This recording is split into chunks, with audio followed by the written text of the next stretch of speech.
దగ్గర 1608 వర్కులు చేశాము. దానిలో వేతన రూపంలో అయితే కనుక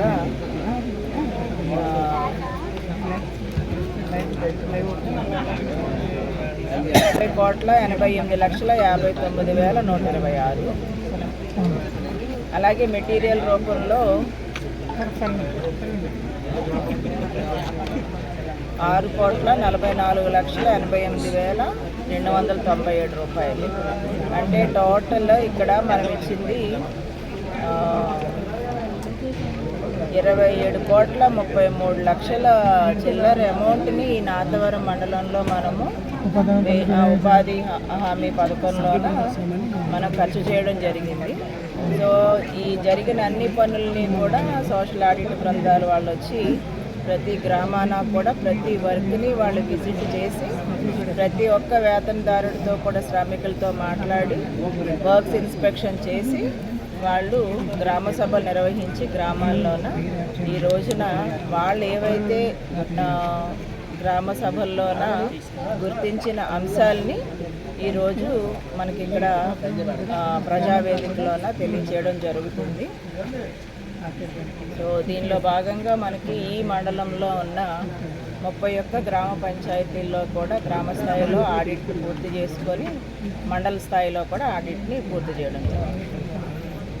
చెప్పాలి అంటే కనుక జిల్లాలోనే నాతవరం మండలము ఉపాధి హామీ పథకానికి మంచి పొటెన్షియల్ మండలం.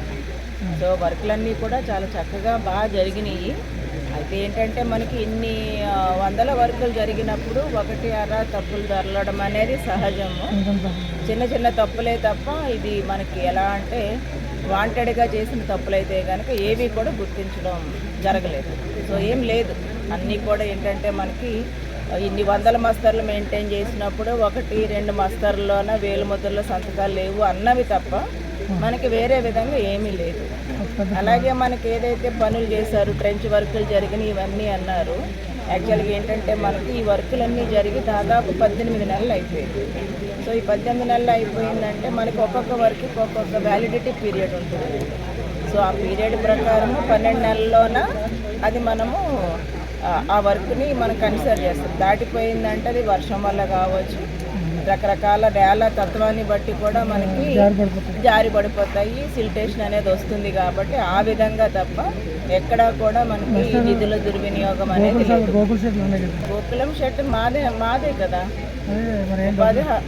అది. యాక్చువల్గా మనకి ఎక్కడైతే శాంక్షన్ తీసుకొని కంప్లీట్ అయినాయో దానికి బిల్స్ అన్నీ కూడా అప్లోడ్ చేయమంటున్నాము.